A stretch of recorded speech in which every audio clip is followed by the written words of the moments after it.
கலைமாமணி விருது பெற்ற கலைஞர்கள் அரசு பேருந்துகளில் கட்டணமின்றி செல்ல அனுமதி. முதலமைச்சர் மு.க.ஸ்டாலினுக்கு நன்றி தெரிவித்த தெருக்கூத்து கலைஞர்கள். கலைமாமணி விருது பெற்ற கலைஞர்கள் அரசு பேருந்துகளில் கட்டணமின்றி செல்ல அனுமதி அளித்த முதலமைச்சருக்கு தெருக்கூத்து கலைஞர்கள் நன்றி தெரிவித்துள்ளனர். சட்டப்பேரவையில் முதலமைச்சர் மு.க.ஸ்டாலின் பல்வேறு அறிவிப்புகளை வெளியிட்டு வருகிறார். அதன் ஒரு பகுதியாக கலைமாமணி விருது பெற்ற கலைஞர்கள் அரசு பேருந்துகளில் கட்டணமின்றி செல்ல அனுமதி வழங்கியும் 60 வயது நிறைவடைந்திருப்பவர்கள் அவருடன் உதவியாளர் ஒருவரும் கட்டணமின்றி அனுமதிக்கப்படுவர் என அறிவிப்பினை வெளியிட்டார்.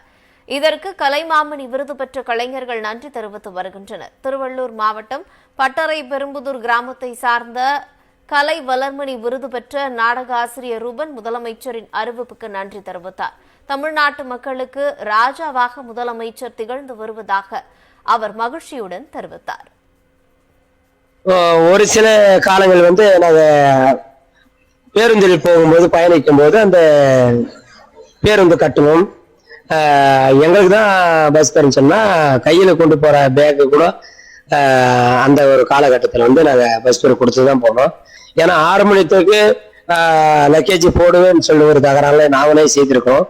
இன்றைய கட்டத்துல அதெல்லாம் கடந்து கலைஞர்கள் இலவசமாக பேருந்தில் பயணிக்கும் போது அவர்கள் இசை கருவிகளை இலவசமாக எடுத்துக்கொண்டு போகலான்னு முதலமைச்சர் ஐயா அவர்கள் அறிவித்திருக்கிறார்கள். அது மிகுந்த மகிழ்ச்சி அளிக்கிறது.